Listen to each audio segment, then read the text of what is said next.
You may recall that in Canada, the federal government gave itself all kinds of emergency powers to look into its citizens' private, cell phone records, banking information, all kinds of things that they normally do not do, or so they say. They said they needed to do this because of the trucker convoy and how it had become a federal emergency. Well, now, in Canada, at a security conference just yesterday, government officials are saying that this type of extremism is here to stay. They are referring to the forces that they blame on the trucker convoy. All along, the Canadian government's company line was, these are just extremists, they're white supremacists, they're just Nazis, they don't really have a legitimate issue.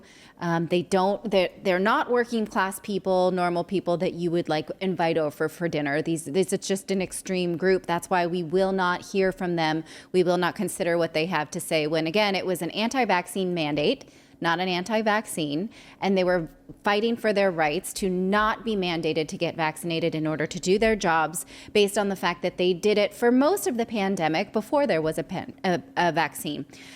Now they're saying that this is something that we're going to have to unpack in terms of understanding what's going on and how it impacts our democracy, our institutions and security and society. This is not going to go away, and that the government now has to try and understand and resolve, right? So this is an icky word here when you're thinking about like resolve, when you match it with government powers, right? So we need to keep these emergency powers, keep looking into our citizens' private information, because this is something that is persisting. Right. It's going to, this era of extremism now in Canada is here to stay. So even though Justin Trudeau in a short amount of time, a few weeks ago, handed back over those emergency powers, he, of course, was in Europe speaking to European leaders just over the past few days, was in the UK at Downing Street, and talked about the slippage. Remember, we played you that soundbite over the past few days, the slippage of democracy, that when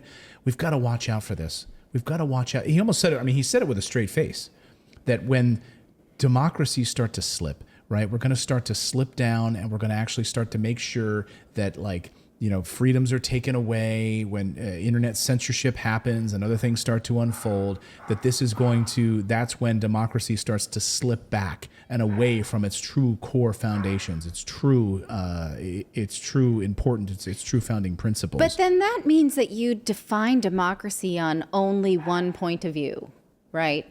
Right. And so if you're slipping away from the opinion of the elected hegemony, right? I mean, that's how I read that. Like, if you don't think what your elected leaders think, then you're slipping. That's sort of how it reads to me. If you don't think the way, well, yes, but I mean, it's like, well, what's okay for him and what's okay for you, right? So right. What do you mean by slip? Like, so it's okay for this government to clamp down on freedoms. It's okay for us to round up protesters. Right. And instead of allowing protests to go on, right now they've been replaced with police blockades. There's still police there. So we're gonna replace your trucks with police blockades. So that, okay, we're going to put up fences, make it more difficult to traverse downtown Ottawa. And we're also going to make sure that we're blocking certain state websites. We're going to make sure we're blocking certain information. Also, let's think about bank accounts. We're also going to make sure that you can't donate to causes that you believe in. Yes. So if it's not part of our government and our government narrative, then it's then it's okay. But if it's something that's against us, then it's slippage. Right. Then now we're entering a dangerous territory here. But this has become just a throwaway word for, like, we don't want to hear what these people have to say. They're extremist, right? It's the new sort of conspiracy theory. It's a Trump word now. So you have Justin Trudeau, who in a few weeks goes from calling people who protested against vaccine mandates. Meanwhile, over 90% of these truckers were vaccinated. Yes. Taking away our freedoms for crossing borders to go. And then you have all of these companies that are now starting to roll back these policies anyway. Look at United Airlines today saying, if you weren't unvaccinated, you can come back to work. Like, we're done that. We're past that. right? And that's what these people were arguing. Like, you don't get to, as a company, as a nation, tell me what I can and can't do for my livelihood. Yeah. You're going to, and so that's what these people were protesting. They were labeled white supremacists. They were labeled Nazis. He labeled them Nazis in Parliament, by the way. Then he flies to Europe, and then he lectures the rest of the world on democracy and seizing people's bank accounts and accepting war powers, emergency powers, so that he could round up people, steal their trucks, tell journalists they couldn't cover these stories, prevent people from donating money via Bitcoin and other bank accounts and GoFundMe and et cetera. And you're going to lecture the rest of the world on freedoms? Yes. And now your own members of your own parliament, your own members of your cabinet are going to stand up and say that this extremism is here to stay, and we need to really wrap our heads around it with government policies, and we need to make sure that you're only really extreme if you don't buy into what they want you to think. Yeah, exactly. Right? So anything is extreme. So part of their policy now going forward is going to be to analyze what is extremism. They're going to study this in Canada. They're going to have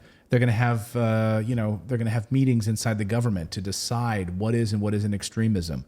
And then we'll probably see more laws in Canada to prevent that kind of extremism, to make sure. Now, are they talking about what kind of extremism? Like people that buy bike helmets and spandex and get all geared up to go biking? Well, we'll have to study that. We'll have to study, David, to find out if people who ride motorcycles are in fact white supremacists. Like, we'll have to study that at the government level to make a determination of that. And then we will enact laws to make sure that these white supremacists or whomever we deem extremist can't do what they did again. Well, and this always happens in the United States. I didn't realize it would happen in Canada, because Canada, we always assume is just this beautiful, happy place. Right. And they'll put stuff in a bill. People push back, but they have hidden things in there. The actual agenda of the bill, like let's say, for instance, they want to track Bitcoin purchases and these apps, right? So they put this bill together, they make it really extreme, and then people complain. They're like, okay, we'll remove this. But guess what stays in? The actual part they wanted to be in there that secretly stays in. So It's like this bill that Canada did was about something else. They had this big push, then they pulled back on it. But a lot of that stuff is still there that is equally as dangerous. Exactly. Let us know your thoughts on this out of Canada. We have a lot of Canadian viewers who watch the show as well. Let us know your thoughts on this move. And what do you think about Justin Trudeau's recent comments when he was in Europe and these recent comments from his own administration? Let us know in the comments below. If you like this content, be sure to subscribe to the channel. Also, we have a membership program. For the price of a cup of coffee once a month, you can support independent journalism just by going to morninginvest.com/join. You get access to exclusive videos, plus the ability to join and chat with us live. We really appreciate your subscription, and you are supporting independent journalism.